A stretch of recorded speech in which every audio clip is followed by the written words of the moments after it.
आप देख रहे हैं इंडिया 29 स्टेट्स न्यूज। बढ़ते हैं न्यूज की तरफ। ఒక్క మాట స్పష్టంగా చెప్పదలుచుకున్నా 77 సంవత్సరాల స్వతంత్ర భారతదేశంలో ఏ రాష్ట్రం కూడా 31,000 కోట్ల రూపాయల రుణమాఫీ చేయలేదు। ఈ రోజు తెలంగాణ రాష్ట్రం మా ప్రభుత్వం చేసింది। ఇది దేశ చరిత్రలోనే రికార్డ్। ఈ రికార్డ్ రైతుల కోసమే చేసినాము, రైతులను ఆదుకోవాలన్న ఆలోచనతో చేసినాము। ఇవాళ మేము రుణమాఫీ చేసినామంటే ఎన్నికలు లేవు, మేము ఓట్లు అడగడం లేదు। ఎన్నికలు ఉన్నప్పుడు ఓట్లు అడిగినప్పుడు రాజకీయ పార్టీలు ఇట్లాంటి నిర్ణయాలు చేస్తాయి తప్ప రాజకీయ ప్రయోజనం లేకుండా రైతు ప్రయోజనం కోసం ఎప్పుడు జరగలే।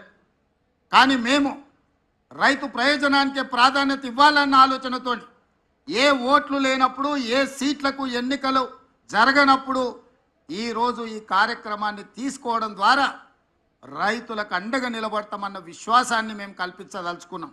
ఈరోజు ఇంత మంచి కార్యక్రమాన్ని ఆలస్యం చేయొద్దు। 2 వారాలు కూడా పూర్తి కాలే।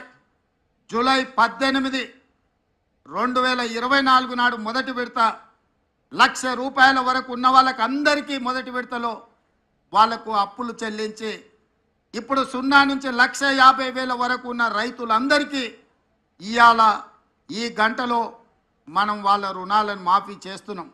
నెల తిరగక ముందే 0 నుంచి 1,50,000 వరకు ఉన్న దాదాపుగా 18 లక్షల మంది రైతుల రుణాలను మాఫీ చేసి మా చిత్తశుద్ధిని నిరూపించుకున్నాం। ఇక 0 నుంచి 2 లక్షల వరకు ఉన్న రైతు రుణమాఫీని ఆగస్టు నెలలో చేసి ఆగస్టు నెల రైతులకు దేశానికి ఎట్లయితే స్వతంత్రం వచ్చిందో, పరాయి పీడనలో విముక్తి కలిగిందో, బ్యాంకుల నుంచి అప్పు రుణ విముక్తులను చేసి స్వేచ్ఛ జీవులను రైతులను చెయ్యాలనేదే మా ఆలోచన। జూలై నెల, ఆగస్టు నెల చరిత్రలో లిఖించదగిన నెలలు। India 29 States News. Please support my channel, like, share and subscribe my channel.